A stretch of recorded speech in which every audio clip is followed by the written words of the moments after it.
People, I have a theory about aliens and UFOs and why they are here. I believe that there are a certain species of aliens who are working with the world governments, and it is kind of, I think, it kind of may have gotten into a certain momentum from the 1950s. That was after the Roswell crash in Mexico of a UFO, which happened in 1947. After which, all these the colonialism that was being done by the British Empire in India also stopped, because for some reason, coincidentally, also they had financial issues and everything. So that is what they cited as one of the reasons being why they had to leave India alone. And of course, there was Satyagraha, Mahatma Gandhi's work towards driving away the British, and also Bhagat Singh and Subhash Chandra Bose. However, I think it also has to do with the 1947 Roswell UFO crash in Mexico. It has something to do with that. And I may not have the data to immediately prove, but then it does have something to do with that, I feel. And in the 1950s, the industrial age started.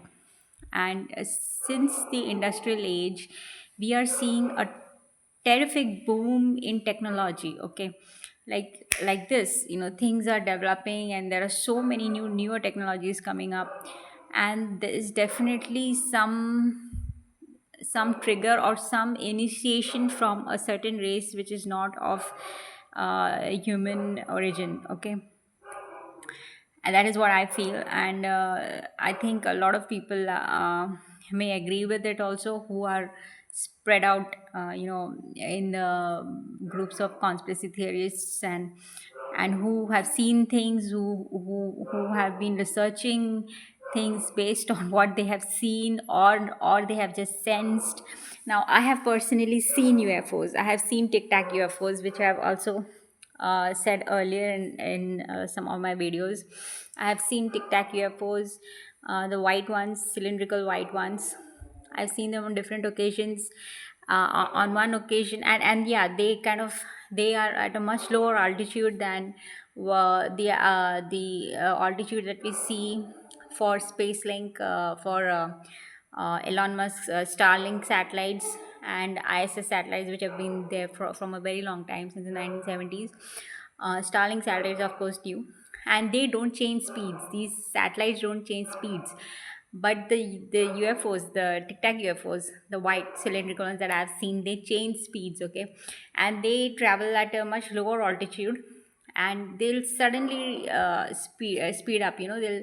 I mean, at one time I saw them going right alongside me as I was driving down a certain lane, and I'm looking at them. It was around 7 o'clock, and I'm looking at this the spaceship. It is gliding along, and when I reach a point where I have to take a left turn, and I'm looking at this fellow, it's just going ahead of me towards the horizon, and just speeding up and going away. uh, that was really something. I've seen UFOs even before, but it was not at such a, that was like on the face things type stuff. So that was really something. That was an experience. I've seen UFOs, but they've been much faster, and they've just been like going fatak say, like, you can't really grab too much of it. But this was like it's going alongside me, and then it is speeding up towards the horizon. That was something. And then I have seen again after a couple of days. I think I saw the same kind of UFO, and I was stranded on my bike at one point, and I was looking for help from passerbys. And I was like looking at the moon. It was a semicircular moon. I'm looking at it, and this UFO, the same again. It was coming from the south to the north, and even the previous one was coming from the south to the north. And it came close to the moon, then it emitted a very bright red light, and I'm just looking at it, just look what's going on. And it just emitted this bright red light, and then it vanished. it did not even come ahead of the moon, like getting past it, so you see it like ahead of it, nothing. It just vanished after after it emitted the red bright light. So I realized that okay, a wormhole must have opened up and it went through the wormhole, because we know wormholes do exist and portals exist. So these things are very much pretty much there. So then I've seen UFOs going diving into the ocean water. And okay, now um, earlier on, I used to think that there are maybe negative aliens and positive aliens, and because I would get a lot of information from what I feel was an alien species. Even now, I do get information, but I'm very wary of where it is coming from, though I don't know the source still. But given the things that are happening on the planet Earth, I'm coming to understand that. And yeah, given a lot of, like, I am a conspiracy theorist as well and a researcher. And not because it was there on the internet. I did not go get into researching about these things because it was there on Google or on YouTube. No, I was doing this ever since 2006. Okay, I started typing on Google because I doubted the role of LHC, the Large Hadron Collider, messing with the timelines, because I had a tendency to remote view things before I would like go into it. I would kind of remote view the near future and the distant future before I make my decisions. That was my way of living my life. Of course, things changed later on, but in 2006, while I was still following that process of thinking and living my life, in 2006, I was planning to do something, and I was like trying to see the remote view, the near future and the distant future, when I saw this black box come up. And I'm like, no, I'm not able to see past that. And I was a little, I mean, that has never happened before to me. So I was like, what is this? And why is it constantly showing up to me like this? So I realized that something was wrong and the timelines were being messed up. And then I started Googling about, what could be like at some atomic level. Something is happening. It just came to me intuitively. So I was typing atom, timeline, atom, and then it went to the Google search, took me to Large Hadron Collider, which is the CERN experiment for finding the God particle in Switzerland. I don't really think it's about God particle. They are literally messing the timelines and they are creating these, when they are smashing these atoms together. I think some black holes are getting created, and it is an entry point for all negative entities to get inside and, into our realm. And it is all messing up a lot of things. And that is why the spiritual evolution of humans is not happening. They are going downwards instead of going upwards. They are getting more trapped into the cycle of greed and all the vices, human vices. And instead of being its opposite, like being more compassionate towards the nature, animals, and our entire focus has changed towards, over materialism and the possessiveness of over materialistic, of metal. I mean, that is how we define our lives, which is completely wrong. I mean, that is not the way, because those who know that death is real and afterlife, after death is real and karma is real, they will just not be able to think like that. Because once you realize these things, your approach to things will be very, very different, and you'll have a more humanitarian way, because you will know that what are you doing in your life. I mean, you know you're going to die. So how does one want to live before death? Being a good person, right? And being there for who needs.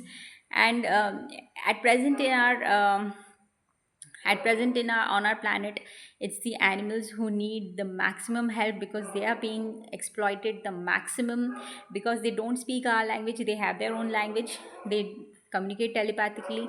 But because they don't speak Hindi, English, Urdu or French or any other such language, it doesn't mean that they cannot talk. They do talk, they do express, and they do communicate through telepathy.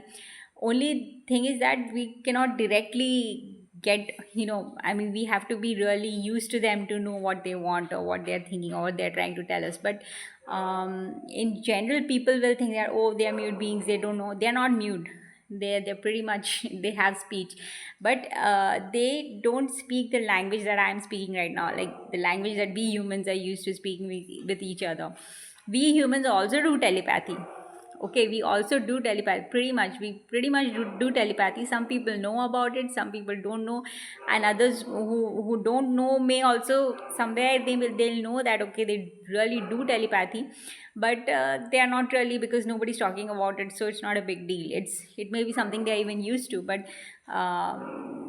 they won't be talking about it, because at one time, talking about such things was also quite, considered like, people would just tag them as a mad person, because it is not science. So and now science also knows that telepathy does exist. So anyway, so what I'm saying is that being a compassionate human being is number one, and that starts with your diet. What are you having that is coming from animals, from the exploitation of animals? That includes not only meat, the skin, and what accessories are you consuming that is coming from the exploitation of animals. So it includes meat and the skin of animals, which is used to make certain accessories like leather and all.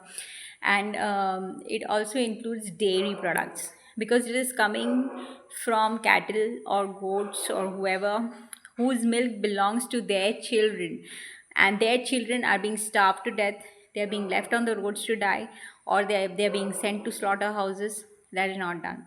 India is the second largest beef exporter in the world. Why? Because people are consuming so much dairy. The dairy industry is so big, and it is just spreading like really, this is the most horrible thing. I mean, of course, even the slaughter industry is very bad, but the dairy industry, the way they separate the babies from their mothers, it is, I cannot imagine the kind of cruelty that is going on. And they keep on impregnating the mother. She gives birth just to get milk out of her. This is beyond crazy. It is beyond imagination. And still, people are not stopping. They are still consuming dairy products. They're still bringing milk at home, cattle milk at home. They're still, when we have options, we have plant milk as options. Why are we not switching to that? There are so many recipes available online on YouTube if you really look. I made a page about it myself, because I tried out all the recipes personally, and yeah, even using my own ways, and the ways, some most many of the ways which were already available. But as you learn cooking and all, then there are so many ways you can do yourself. You can use, you can think and work things out yourself, to make it much simpler. However, I have done that, and I've made a separate page about it.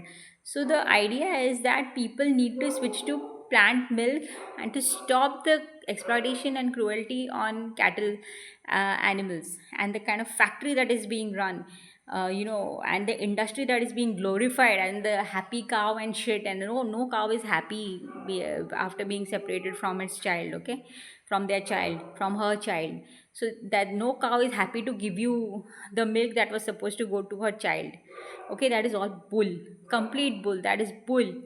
So I don't know how people are still having dairy products. This is obnoxious. I am lactose intolerant. Already had issues with dairy since I was a child.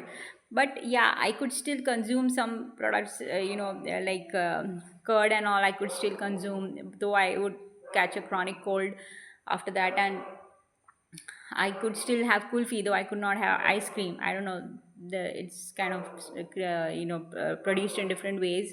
So maybe whatever it is, there's this ice cream thing. It just makes me puke. But I can have vegan ice cream. I have no issues with that, because there's no lactose problem over there. And kulfi I could have, and yeah, chocolates.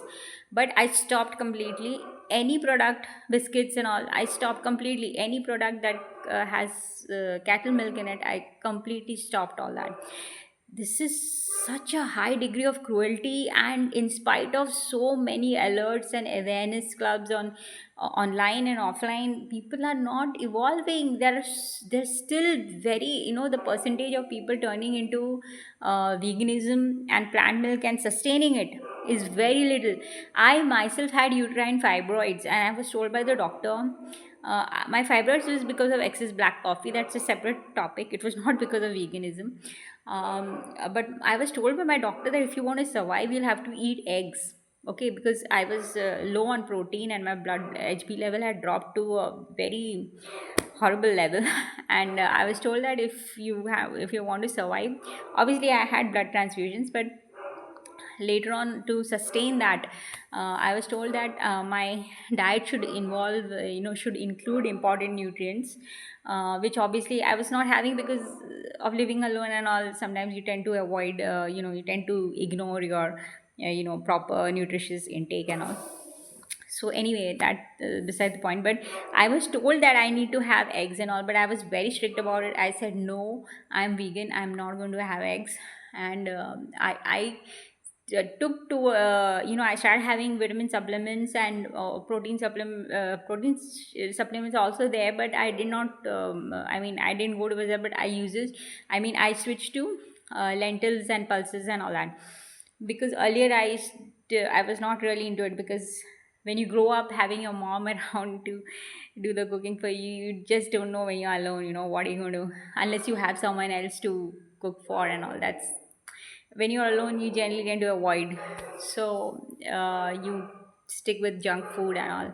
So anyway, I kind of made up, conscious choice to make sure that I have the right kind of nutrition to, overcome the health problem that I developed. And I did it successfully without having to go through any operation. And of course, I used homeopathy also. I've been using it from my childhood, so I knew the ways and how to do, what to do, not. But of course, diet was also very important, and I had stopped black coffee completely because that had been worsening my situation, and because it messes with the vitamin D level, vitamin D in your blood, and vitamin D is very important to circulate and to regulate your blood flow. So in monsoon, my problem became much complicated, because in monsoon you don't even have the sun to take vitamin D.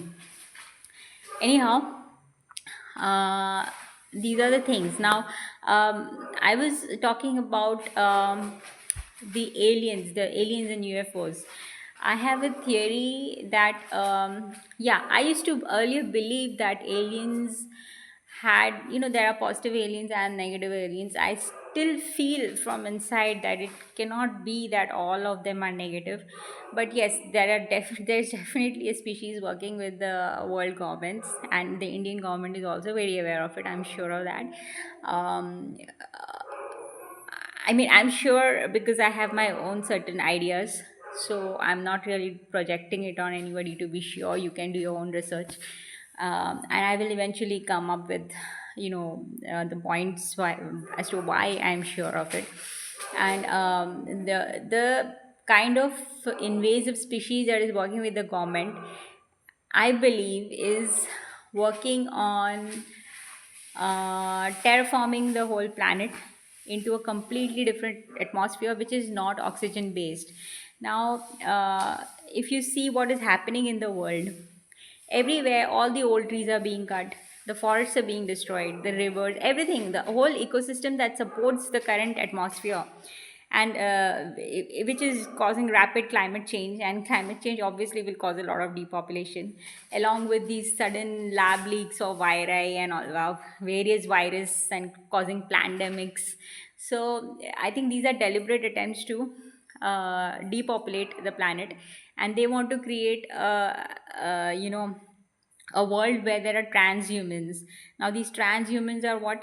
They'll be half tech and half human beings.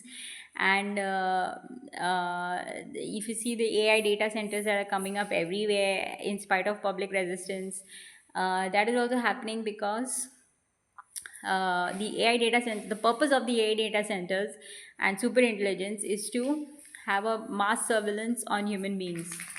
And on human beings, why would they do that? Why would they have such a mass surveillance on human beings? I mean, your own race cannot do that to you. It has to be a different race that wants to do that to you, because they feel threatened by you. So yes, and there is a different race.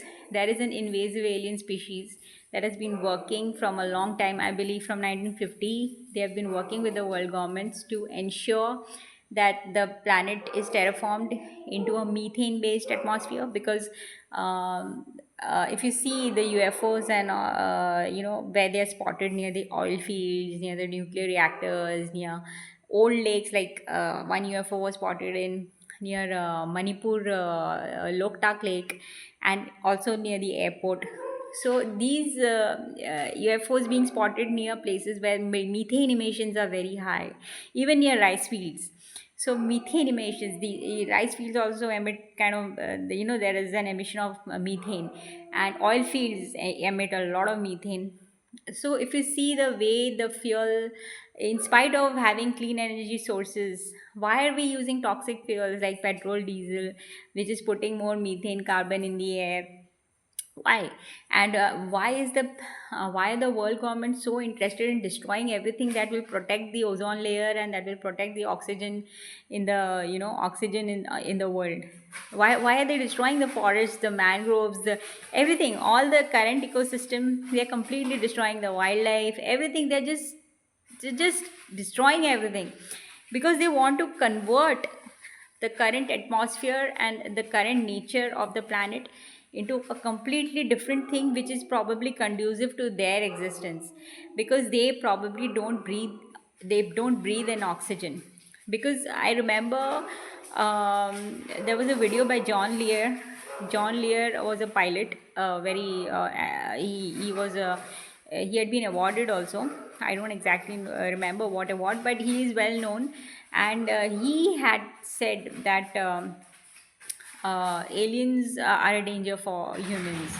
Although at that time when I was going through his video, I really did not relate with it, because I used to feel aliens are my friends and all, because I used to get a lot of telepathic messages from them. So I still feel, uh, somewhere in my heart, I feel yes, there are friends also. But the the species that is running the government, I don't think they are friends. They don't really care about humans. They don't care about animals. They don't care about wildlife. They don't care about trees and the current ecosystem. No, they care about something which will be conducive to their survival, and that is what they're trying to terraform the planet into. Because if you see, the whole effort is to reduce oxygen in the air. The effort for human race should be what? To improve or to increase the level of oxygen, right? Because that is what our lungs need to breathe and to survive. If we don't have oxygen, how are we going to survive? So this is happening, and I just made this video to put this message across. I know it's a long video. I might have to create shorts of it. um, yeah, I'll come back with more stuff later on.